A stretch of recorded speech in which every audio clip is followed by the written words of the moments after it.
الحمدللہ وکفا وسلام علی عبادہ الذین اصطفیٰ اما بعد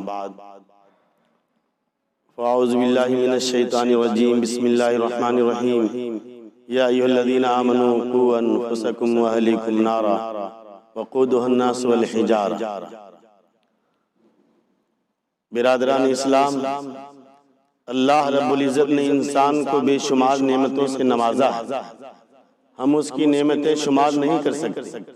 سال کے ہر مہینہ، مہینہ کے ہر ہفتہ، ہفتہ کے ہر دن، دن کے ہر گھنٹہ، گھنٹہ کے ہر منٹ، منٹ کے ہر سیکنڈ میں اللہ کی نعمتیں بارش کے قطروں کی طرح سے برستی رہتی ہیں، لیکن ہمیں احساس نہیں ہوتا۔ اللہ رب العزت کی بے شمار نعمتوں میں سے ایک عظیم الشان نعمت اولاد کی نعمت۔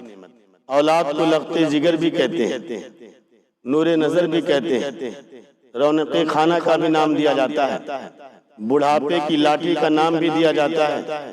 اس میں شک نہیں، اگر اولاد نیک اور صالح فرما بردار ہے تو آنکھوں کا نور بھی ہوتی ہے، دل کا سرور بھی ہوتی ہے، اس کی جوانی والدین کے بڑھاپے کی لاٹھی ہوتی ہے۔ اب سوال یہ پیدا ہوتا ہے کہ اولاد نیک فرما بردار کیسے بنے؟ یہ والدین کی ذمہ داری بنتی ہے۔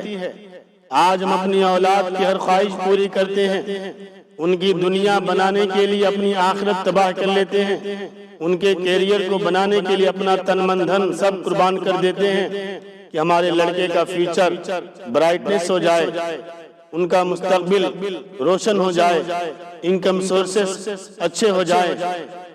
فکر ہو رہی ہے صرف دنیا کی فکر، مگر دین کی فکر نہیں، ایمان کی فکر نہیں، قرآن کی فکر نہیں، آخرت کی فکر نہیں۔ یہی وجہ ہے کہ آہستہ آہستہ بچے بڑے ہو جاتے ہیں، ہاتھ سے نکل جاتے ہیں، غلط ماحول کے شکار ہو جاتے ہیں، دین سے، نماز سے، اللہ اور رسول سے دور ہو جاتے ہیں۔ اب ماں باپ پریشان ہوتے ہیں، مولانا صاحب کے پاس جاتے ہیں، عامل صاحب کے پاس جاتے ہیں کہ مولانا صاحب ایک تعویذ بنا دو، میرا لڑکا میرے ہاتھ سے نکل گیا، میرا لڑکا خراب ہو گیا، میرا لڑکا دین سے دور ہو گیا۔ اس کے ذمہ دار تم ہو، تمہاری لاپرواہی اور غلط تربیت کا نتیجہ ہے۔ تم بچپن میں لاڈ پیار نخرے دیکھتے رہے، بچے گالیاں دیتے تھے، تم خوش ہوتے تھے۔ بچہ کیسی اچھی گالیاں دے رہا ہے۔ جب بچہ گانا گاتا تھا تو تمہاری خوشی کا ٹھکانہ نہیں ہوتا تھا، کتنا چھوٹا بچہ کتنا اچھا گانا گا رہا ہے۔ اپنے بچوں کو مہمانوں کے سامنے ڈانس کرواتے تھے اور اس پر فخر محسوس کرتے تھے۔ اے مسلمانوں، یاد رکھو، تم اپنی بوئی ہوئی فصل کو کاٹ رہے ہو۔ ببول کے بیج بو کر پھول کی امید رکھنا بہت بڑی حماقت۔ آج ہم اپنے بچوں کے سامنے غلط حرکتیں کرتے ہیں، گالیاں دیتے ہیں اور یہ سمجھتے ہیں کہ یہ بچہ ہے، اس کو کچھ نہیں معلوم۔ امام غزالی رحمۃ اللہ علیہ نے لکھا ہے کہ بچے کا دل وائٹ پیپر کے مانند ہوتا ہے۔ بچہ اگرچہ کچھ بولتا نہیں، کچھ سمجھتا نہیں، لیکن بچہ اگرچہ بالکل چھوٹا ہے، ماں کی گود میں ہے، جو کچھ دیکھتا ہے، جو کچھ سنتا ہے، کان اور آنکھ کے راستے دل پر نقش ہو جاتا ہے، بعد میں اس کا اثر ظاہر ہوتا ہے۔ حضرت ابو ہریرہ رضی اللہ تعالیٰ عنہ سے ایک حدیث منقول ہے، حضور صلی اللہ علیہ وسلم نے فرمایا، اللہ کی لعنت ہو چور پر کہ انڈا چراتا ہے اور رسی چراتا ہے، اس کا ہاتھ کاٹا جاتا ہے۔ حالانکہ انڈا چرانے سے، رسی چرانے سے ہاتھ نہیں کاٹا جاتا، ہاتھ کاٹنے کی ایک مقدار متعین ہے کہ اگر چوری اتنی مقدار میں کی گئی ہو تو اس کا ہاتھ کاٹا جائے گا۔ حدیث کا مطلب یہ ہے، آج انڈا اور رسی چرانے والا کل مرغی اور بکری بھی چرا سکتا ہے، کل بڑی چوری میں پکڑا جا سکتا ہے، اس کے بعد اس کا ہاتھ کاٹا جا سکتا ہے۔ اس لیے بچپن سے ہی بچوں کو تنبیہ کرنی چاہیے۔ بعض مرتبہ کسی چیز کی ابتدا معمولی ہوتی ہے، مگر آگے چل کر اس کا نتیجہ بہت ہی بھیانک ہوتا ہے۔ قطرے جمع ہو جائیں تو دریا بن جاتا ہے، ذرے مل جائیں تو پربت بن جاتا ہے۔